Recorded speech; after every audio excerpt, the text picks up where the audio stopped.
ക്വാളിറ്റിയാണ് നമ്മൾ സംസാരിക്കുന്നത്. അപ്പം 1600-കളാണ് ബ്രിട്ടീഷ് നമ്മുടെ നാട്ടിലോട്ട് വരുന്നത്. ഓക്കെ, അപ്പോൾ ഫസ്റ്റ് അവർ വന്നിട്ട് കച്ചവടത്തിനായിട്ട് വന്നിട്ട് അവർ ആദ്യം ബംഗാൾ പിടിച്ചടക്കുകയാണ്. സോ അങ്ങനെ ബംഗാൾ പിടിച്ചടക്കുന്ന ഒരു പർട്ടിക്കുലർ അതാണ് ഫസ്റ്റ് നടക്കുന്ന സംഭവം. അതിനിടയ്ക്ക് കുറേ ലഹളകളൊക്കെ ഉണ്ട്, അത് നമുക്ക് പിന്നെ പറയാം. അപ്പം ഫസ്റ്റ് കൺസെപ്റ്റ് അവർക്ക് അതൊരു ട്രേഡിനായിട്ട് വന്നു, പിന്നെ അവർ ബംഗാൾ പിടിച്ചെടുത്തു. അപ്പോൾ പിന്നെ നമ്മൾ കാണുന്ന 2 റൂളുകളാണ് നമുക്ക് ഹിസ്റ്ററി ഓഫ് പൊളിറ്റിയുടെ ഹിസ്റ്ററിയിൽ പറയാനുള്ളത്. അപ്പോൾ ഇത്രയേ ഉള്ളൂ. ആദ്യം ബ്രിട്ടീഷുകാർ കച്ചവടത്തിനായിട്ട് വന്നു, അവർ പിന്നെ ബംഗാൾ പിടിച്ചിറക്കി, അവർ ചെറിയ രീതിയിൽ അവരൊക്കെ ഭരിച്ചു തുടങ്ങുകയാണ്. അപ്പം ബ്രിട്ടീഷ് പാർലമെന്റ് അഥവാ ബ്രിട്ടീഷ് ഗവൺമെന്റ് തീരുമാനിക്കുകയാണ് ഇവരെ നമുക്കൊന്ന് നിയന്ത്രിക്കണം, അല്ലെങ്കിൽ കമ്പനി വെച്ച് ബ്രിട്ടീഷ് ഗവൺമെന്റ് ഭരിക്കും. അങ്ങനെ കമ്പനിയെ ഭരിച്ച് പിന്നെ കമ്പനിയുടെ ചെറുതായിട്ട് കമ്പനിയെ വെച്ചാൽ പെട്ടെന്ന് ഒരാളെ പെട്ടെന്ന് പുറത്താക്കാൻ പറ്റില്ല. അപ്പോൾ അയാളുടെ എന്ത് അധികാരങ്ങളെ കുറേശ്ശെ കളഞ്ഞ് നമ്മുടെ ആധിപത്യം അതിൽ സ്ഥാപിക്കണം. അതുപോലെയാണ് ബ്രിട്ടീഷ് പാർലമെന്റ് കുറച്ച് കമ്പനിയുടെ ആ ഒരു എഫക്റ്റിനെ കുറച്ച് കൊണ്ടുവന്ന് പൂർണ്ണമായും കമ്പനി ഒഴിവാക്കി പിന്നീട് എന്ത് ചെയ്യും, ക്രൗൺ നേരിട്ട് വന്ന് ഭരിക്കുകയാണ് 1947 വരെ. ആ ഒരു പർട്ടിക്കുലർ ടൈമിലാണ് നമുക്ക് എന്ത് ചെയ്യുന്നത്, സ്വാതന്ത്ര്യം കിട്ടുന്നത്. ഓക്കെ, ഇതിനെക്കുറിച്ച് ഡീറ്റെയിൽ ആയിട്ട് സംസാരിക്കാം. അപ്പം ആദ്യം ബ്രിട്ടീഷുകാർ ഈസ്റ്റ് ഇന്ത്യ കമ്പനിയിലൂടെയാണ് കൊള്ളയടിച്ചത് നമ്മളെ. പിന്നീട് നേരിട്ട് കൊള്ളയടിക്കാനായിട്ട് തുടങ്ങി. ആദ്യം ഈസ്റ്റ് ഇന്ത്യ കമ്പനി വഴി നമ്മളിൽ നിന്ന് നല്ല രീതിയിൽ എന്ത് ചെയ്യും, നമ്മുടെ സാധനങ്ങളൊക്കെ കൊണ്ടുപോയി നമ്മളിൽ നിന്ന് കുറച്ച് വിലയ്ക്ക് വാങ്ങിച്ച് അവിടെ കൊണ്ട് വലിയ വിലയ്ക്ക് വിറ്റ് അങ്ങനത്തെ ഒരു രീതിയിലാണ് കൊള്ളയടിക്കുന്നത്. പിന്നെ നമ്മളെ കൂടെ അടക്കി വലിച്ചുകൊണ്ട് അപ്പോൾ നമ്മൾ ഉള്ള നമ്മുടെ വരുമാനം അല്ലെങ്കിൽ നമ്മുടെ മറ്റു രീതിയിലും എന്ത് ചെയ്യാൻ തുടങ്ങി, ഇവർ കൊള്ളയടിക്കാനായിട്ട് തുടങ്ങി. ആയിട്ട് ഇവർ കമ്പനിയായിരുന്നു ഭരിച്ചുകൊണ്ടിരുന്നത്. അപ്പം ബ്രിട്ടീഷ് പാർലമെന്റ് തോന്നി നമ്മൾ കമ്പനിയായിട്ട് ഭരിക്കാതെ കമ്പനിയുടെ മേളിൽ ഒരു ആധിപത്യം കൊണ്ടുവരണം.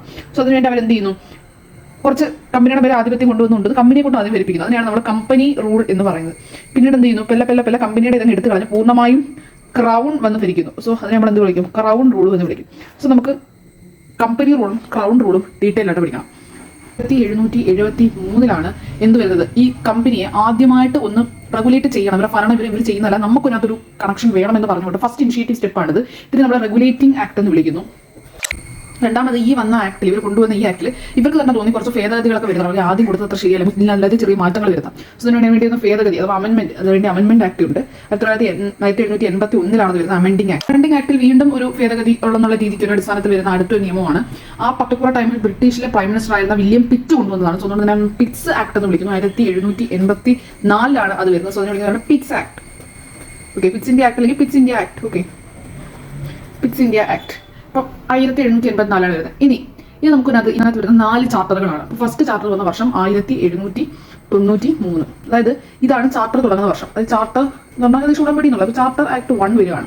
ചാർട്ടർ ആക്ട് 1 എന്ന് വെച്ചാൽ ഇത് 20 വർഷത്തേക്കാണ്. 20 വർഷം കഴിയുമ്പോൾ അത് പുതിയ ചാർട്ടർ വരും, അത് അടുത്ത 20 വർഷത്തേക്കാണ്. അങ്ങനെയാണ് പോകുന്നത്. അപ്പം ചാർട്ടർ 1 വന്നു, 20 വർഷം കൂട്ടുക, അപ്പോൾ എത്ര വരും, 1813 അടുത്ത ചാർട്ടർ വരും, 20 വർഷം. വീണ്ടും അതിൻ്റെ കൂടെ 20 കൂടെ കൂട്ടുമ്പോൾ 1833 അടുത്ത ചാർട്ടർ വരും. അതിൻ്റെ കൂടെ 20 കൂട്ടുമ്പോൾ അപ്പോൾ അത്രയുള്ള 1793 ചാർട്ടർ കൊടുത്തു. അത് 20 വർഷത്തേക്ക് കൊടുത്തു. അടുത്ത 20 വർഷം കഴിഞ്ഞപ്പോഴത്തേക്കും 1813 അടുത്ത ചാർട്ടർ ആയിരുന്നു. ആ ചാർട്ടർ നമുക്ക് ചാർട്ടർ 2. സോ ചാർട്ടർ 2 അത് ഇത് 20 വർഷം കൊടുത്തു. അത് കഴിയുമ്പോഴത്തേക്കും അടുത്ത ചാർട്ടർ വന്നു. അത് വീണ്ടും ഒരു 20 വർഷത്തേക്ക് കൊടുത്തു.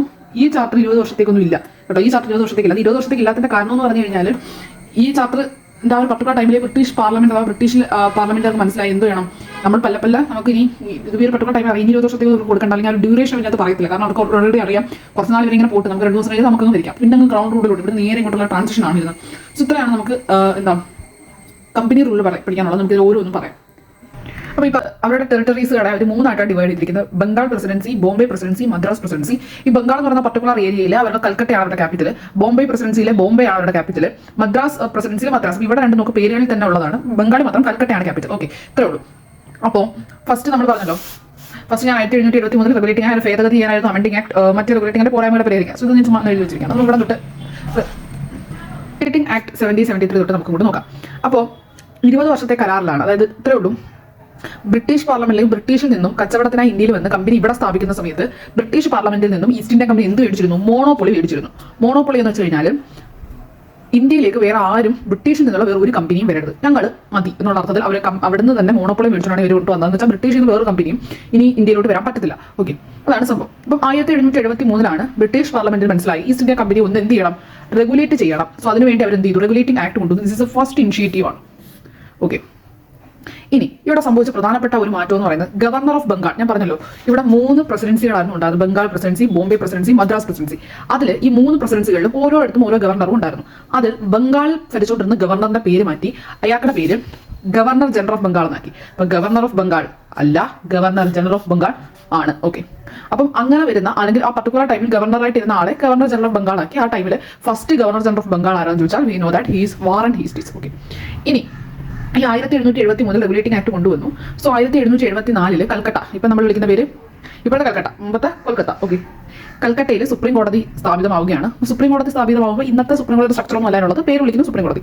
സോ ചീഫ് ജസ്റ്റിസും പിന്നെ 3 പേരും അവിടെ വരുന്ന അവരുടെ ആ ഒരു പർട്ടിക്കുലർ പാനൽ എന്ന് പറയുന്നത്. അപ്പോൾ ഫസ്റ്റത്തെ ചീഫ് ജസ്റ്റിസ് എന്ന് പറയുന്നത് എലിജ എംപെ ആണ്. എലിജ എംപെ ഗവേണിംഗ് ബോഡി ആയിട്ട്, അല്ലെങ്കിൽ കമ്പനിയാണല്ലോ ഇപ്പോൾ ഭരിക്കുന്നത്.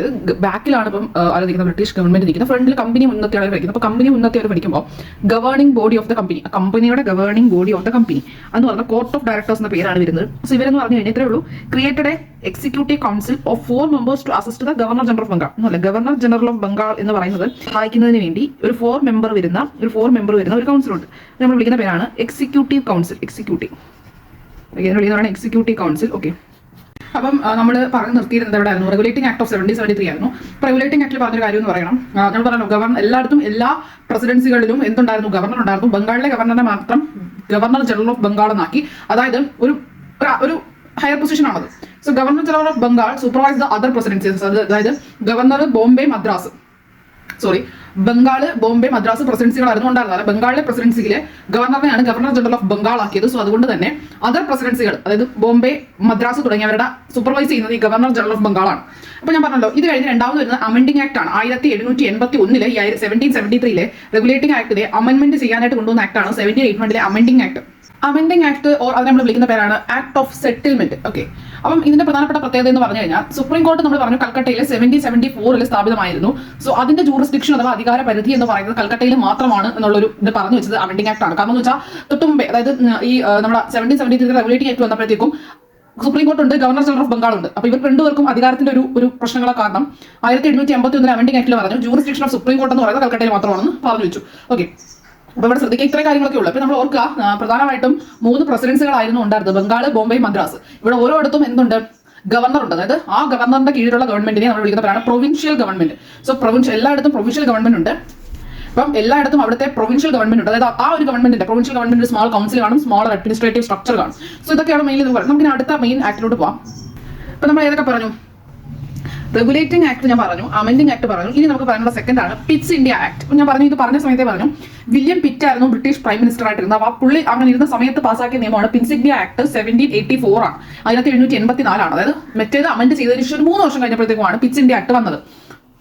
പിറ്റ്സ് ഇന്ത്യ ആക്ടിനെ കുറിച്ച് വ്യക്തമായി ഞാൻ പറയാം. പിറ്റ്സ് ഇന്ത്യ ആക്ട് എന്ന് പറയുന്നത്, ഈ പിറ്റ്സ് ഇന്ത്യ ആക്ട് വരുന്ന സമയത്തും ഗവർണർ ജനറൽ ഓഫ് ബംഗാൾ എന്ന് പറയുന്നത് വാറൻ ഹേസ്റ്റിങ്സ് തന്നെയായിരുന്നു, ഓക്കെ. പിറ്റ്സ് ഇന്ത്യ ആക്ട് എന്ന് പറയുമ്പോഴത്തേക്കും അതിന്റെ മറ്റൊരു പേരാണ് east Indian company act 1784 east Indian company rule എന്ന് നമുക്ക് പറയാം.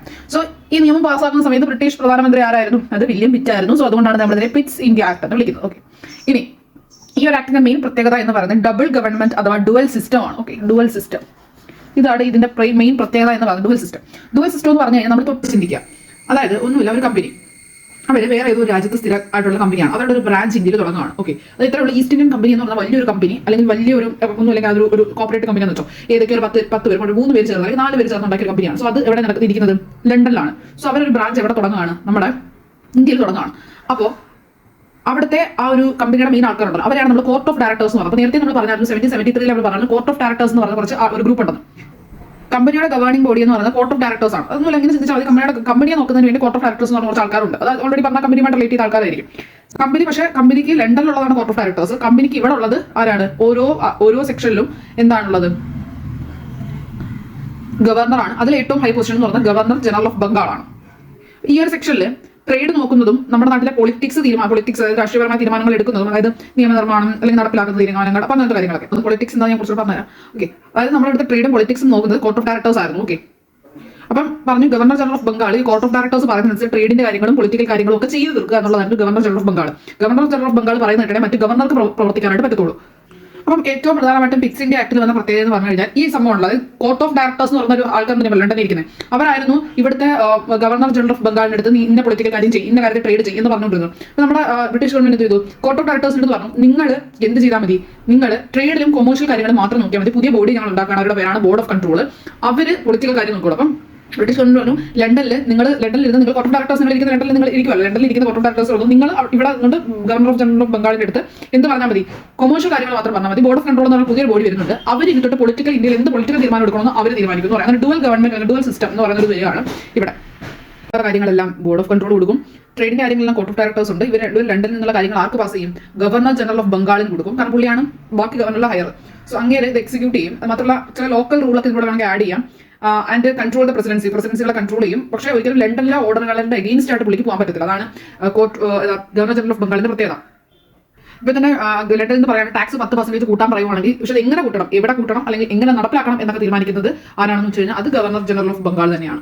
അപ്പോൾ ഇതിനകത്ത് പ്രത്യേകം ശ്രദ്ധിക്കണം. ഈ കമ്പനിയുടെ ആ ഒരു ഡോക്യുമെന്റിൽ കമ്പനി ടെറിട്ടറീസ് എന്ന പേരായിരുന്നു ഇതുവരെ ഉപയോഗിച്ചിരുന്നത്. കമ്പനിയുടെ ടെറിട്ടറികളായിരുന്നു. പറഞ്ഞു കഴിഞ്ഞാൽ കമ്പനിയുടെ ടെറിട്ടറികൾ എന്ന് പറഞ്ഞുകൊണ്ടിരുന്ന ഇന്ത്യയെ മൊത്തത്തിൽ അവർ എന്ത് പറ്റി, ബ്രിട്ടീഷ് പൊസിഷൻസ് എന്ന പേര് ഉപയോഗിച്ച് തുടങ്ങിയത് അവർ ഈ പിറ്റ്സ് ഇന്ത്യ ആക്ട് മുതലാണ്.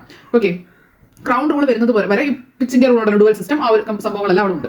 ഇനി ശ്രദ്ധിക്കാന്ന് പറഞ്ഞാൽ ഈ റൂളിന് ഒരു അമെന്റ്മെന്റ് എന്നതുപോലെ, അല്ലെങ്കിൽ അങ്ങനെ പറയണ്ട, അല്ലെങ്കിൽ ഒരു 1786 ആയപ്പോഴത്തേക്കും ഈ റൂളിൽ ഒരു അമെന്റ്മെന്റ് എന്നതുപോലെ, അല്ലെങ്കിൽ ആ സമയത്ത് വന്ന ഗവർണർ ജനറൽ ഓഫ് ബംഗാളാണ് കോൺവാലിസ് എന്ന് പറയുന്ന വ്യക്തി. ഓക്കെ, ആ പുള്ളിയുടെ പേരാണ് കോൺവാലിസ്. പുള്ളി പറഞ്ഞു, എന്ത് പറഞ്ഞു, കമാൻഡർ ഇൻ ചീഫ്, അതായത് അതിന് തൊട്ട് മുമ്പ് വരെ മിലിറ്ററിയുടെ കമാൻഡറായിട്ട് ഒരു ഉദ്യോഗസ്ഥരും ഗവർണർ ജനറൽ ഓഫ് ബംഗാളായിട്ട് വേറെ ആളായിരുന്നു. പക്ഷേ കോൺവാലിസ് പറഞ്ഞു, എനിക്ക് ഗവർണർ ജനറൽ ഓഫ് ബംഗാളും വേണം, കൂടാതെ കമാൻഡർ ഇൻ ചീഫും വേണം. സോ അതുകൊണ്ട് തന്നെ ഗവർണർ ജനറൽ ഓഫ് ബംഗാളും കമാൻഡർ ഇൻ ചീഫും ആരാണ്? കോൺവാലിസ് ആണ് 1784. സോ ആ സമയം പ്രത്യേകത വീറ്റോ പവർ ഉണ്ട്. വീറ്റോ പവർ എന്ന് പറഞ്ഞു കഴിഞ്ഞാൽ ഇതിന് മുമ്പ് വരെ കൗൺസിൽ ഉണ്ട്. നമ്മൾ പറഞ്ഞായിരുന്നു, നമുക്ക് ഗവർണർ ജനറൽ ഓഫ് ബംഗാൾ കൊടുത്തപ്പോഴേ ഒരു എക്സിക്യൂട്ടീവ് കൗൺസിൽ പുള്ളിയുടെ കീഴിലുണ്ട്. അതായത് അവർ പറയുന്ന തീരുമാനങ്ങൾ, അല്ലെങ്കിൽ അവർ എടുക്കുന്ന മെജോറിറ്റി പറഞ്ഞ തീരുമാനം എന്താണ് നടപ്പിലാക്കുന്നത്. പക്ഷെ അങ്ങനല്ല, ചില കാര്യങ്ങളിൽ അവർ എന്ത് പറഞ്ഞാലും എനിക്ക് നടപ്പിലാക്കാൻ തോന്നുന്നത് ശരിയാണെന്ന് തോന്നുന്നു, നടപ്പിലാക്കുന്ന രീതി അതാണ് വീറ്റോ പവർ എന്ന് പറയുന്നത്. സോ വീറ്റോ പവറും കൂടെ ആർക്ക് കൂട്ടി? കോൺവാലിസ് ആ ഒരു ഇത് വഴി അതേസമയം ഗവർണർ ജനറൽ സ്ഥാനവും കമാൻഡർ ഇൻ ചീഫ് സ്ഥാനവും വഹിക്കാനുള്ള അനുമതി കിട്ടി. ഓക്കെ, ഇത്രയാണ് പിറ്റ്സ് ഇന്ത്യ ആക്ടിനെ കുറിച്ച് പറയാനുള്ളത്. അപ്പം പ്രത്യേകം ശ്രദ്ധിക്കുക, board of control, court of directors, അങ്ങനെ ചെറിയ കാര്യങ്ങൾ മാത്രമേ ഉള്ളൂ. ഇടവർക്ക് എന്ന് പറയുമ്പോൾ ട്രേഡും കോർട്ട് ഓഫ് ഡയറക്ടേഴ്സ് എന്ന് പറയുമ്പോൾ പ്രത്യേകിച്ച് കോർട്ട് ഓഫ് ഡയറക്ടേഴ്സ് കമ്പനിയുടെ ആൾക്കാരാണ് ഇവിടെ വരുന്നത്. നമ്മൾ ഗവൺമെന്റ് നിയോഗിച്ചാൽ, അല്ലെങ്കിൽ ഗവൺമെന്റ് എന്ന് പറയുമ്പോൾ ബ്രിട്ടീഷ് ഗവൺമെന്റ് കൺട്രോൾ ചെയ്യുന്ന ആൾക്കാണ് ബോർഡ് ഓഫ് കൺട്രോൾ. സോ ഇത് ശ്രദ്ധിക്കുക. ഓക്കെ.